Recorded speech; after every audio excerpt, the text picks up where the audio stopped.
Some of the most common questions that I get as I'm streaming are, how do I start a new stream? What are some tips you would give to someone trying to start a new channel? And just all sorts of different questions like that. So I've decided that every Thursday I'm going to come out with videos dedicated to that, just to new streamers. People starting new YouTube channels, Twitch channels, streaming on Facebook gaming, doesn't matter. Do's and don'ts to new channels getting up and running. And if you guys want to see anything particular, be sure to let me know in the comments after this video. But for this video, I'm going to give you 5 do's and don'ts on just the basics of starting a stream, what you should and should not do. Now, these are not suggestions. These are not, hey, you may want to do this. These are things, if you want to have a successful stream, you absolutely have to do. Yeah. 2K for you mean? What's happening? Let's go. So the first one is going to be create social medias dedicated to your gaming channel or just your channel in general if it's not a gaming channel. These will be completely separate from your personal Twitter or your personal Instagram. Create an Instagram, a Twitter, even a YouTube if you're streaming on Twitch, and start posting highlights, start posting cool plays, start posting funny moments. Hashtag it properly. Do your research on what hashtags are the best to do. Hashtag things that have to do with your videos, and that just get more eyes on it. The reason that you want to make more social medias is because there are plenty of social media apps like Twitter, like Instagram, that have good algorithms that help discover new people that Twitch doesn't have. YouTube's isn't phenomenal, but I mean, it's better than Twitch because Twitch just doesn't have one at all. So if you're starting to stream and you're wondering why you're streaming for weeks on end and not gaining any viewers, you need to create audiences on other social media platforms and then bring them over. Now, that is my number one do. The don't that goes along with that is you do not want to don't fall into the trap of follow for follow, sub for sub. Do not do that. It is a big no-no. It's the biggest waste of your time because it'll be more frustrating than anything. You'll be wondering why you're gaining followers but not interaction. These tweets right here are a perfect example of what I'm talking about because all these people are tweeting out, yeah, let's support each other. This will be great. Like, I'll get a follow, you'll get a follow. And all that's happening in reality is you're just getting some sympathy views. And sympathy views are bad for a couple reasons. Number one, they don't watch for very long.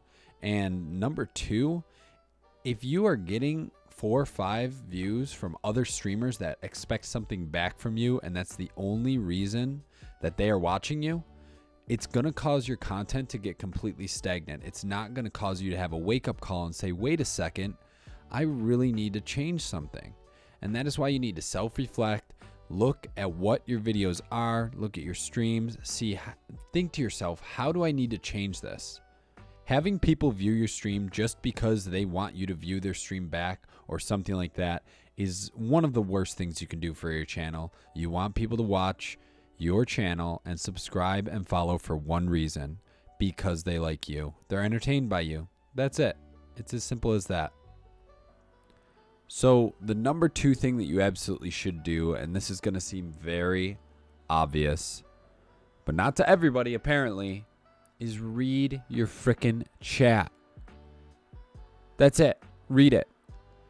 People, how are you expected to grow in viewership if you are not reading chat? I can't tell you how many times I go on and I find a small stream and I say, hey, what's up?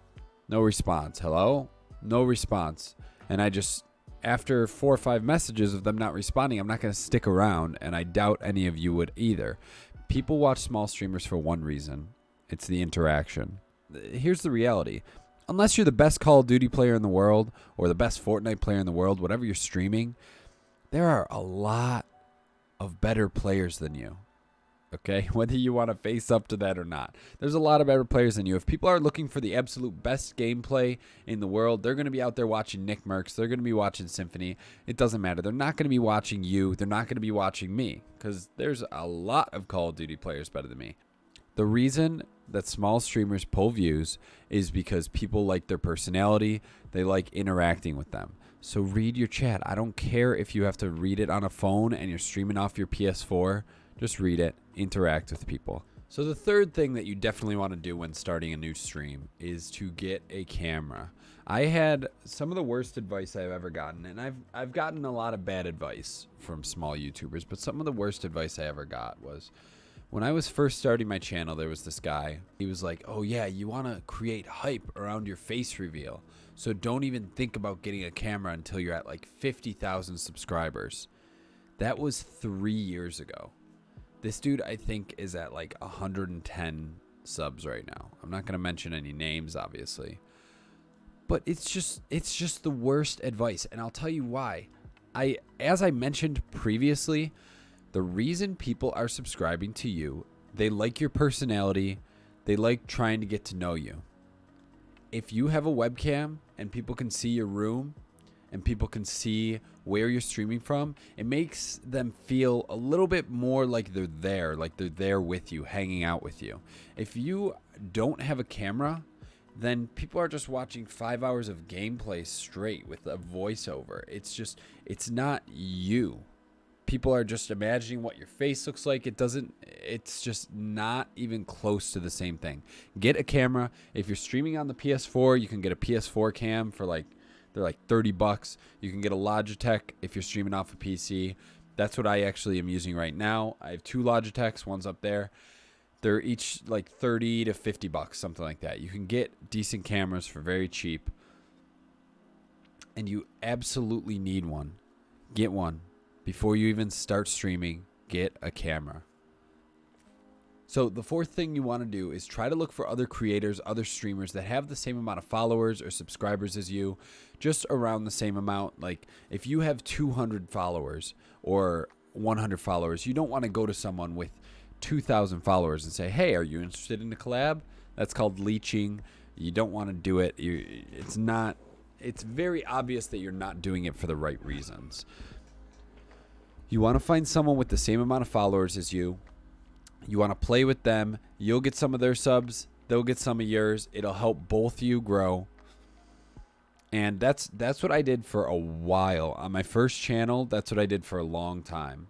When I say collab with small streamers, there are a couple correct ways to go about this, and there are many ways to go about it incorrectly. I can't tell you how many times someone comes on my stream and says, hey, you want to play together? Like I have a small stream and I think we should collab sometime. That's the definition of self-promotion. That's all that is. You're just letting everyone in chat. Hey, guys, I have a stream. Guys, I stream too. That's all you're doing. That is not the way to go about it. It's very unprofessional. It's a good way to burn bridges in this industry. You do not want to do that. What you want to do is you go, if you search through someone's socials, if you like what you see and you're like, oh, wow, I'd like to play with this person. I think it would benefit both of us. Let me send them a DM. So you shoot them a DM, ask if they want to collab. You make it real simple. You give them your numbers. And it's a business proposition is what it is. Even though you guys aren't making crazy amounts of money from it, you're not making any money at all usually if you're watching this video and you're just starting.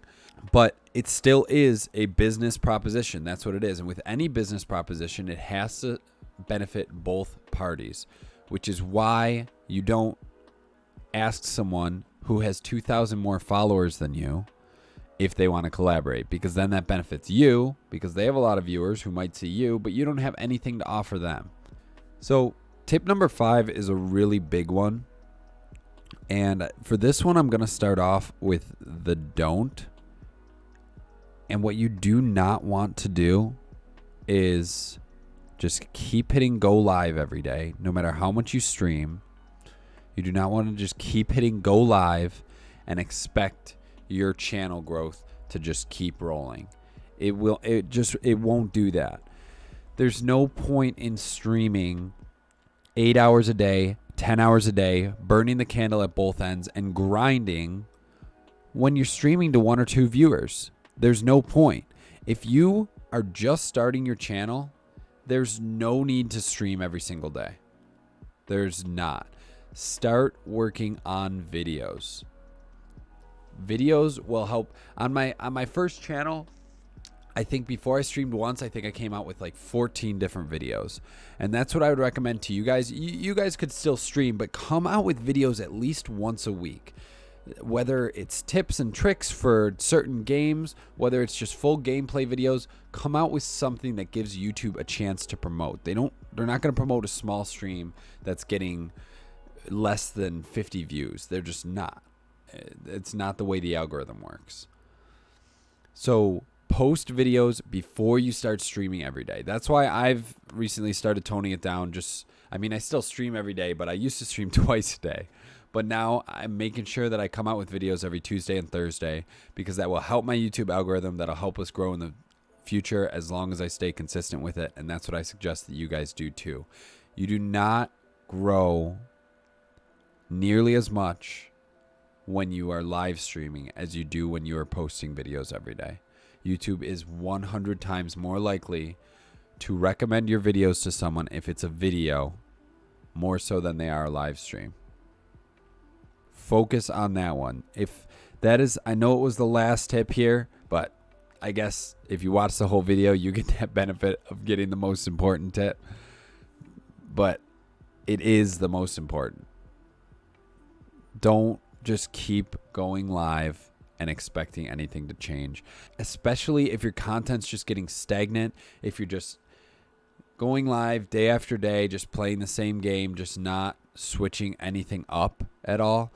You want to review your live streams, review your videos. If it doesn't make you chuckle or entertain you, if you're watching it and you're like, then that's how everybody else is going to be too. Even if you just have to tweak a little thing, be like, okay, I need to be a little bit more energetic. Watch your own shit and learn from it. Okay? And I guess that's the last tip I have. So if you guys want to see specific videos on Thursdays, if you guys want to see specific videos like how do I use Streamlabs, what's the best equipment to get, anything like that, just let me know down in the comments. Make sure to drop a like on the vid, and I will see you guys next time. Thanks for hanging out.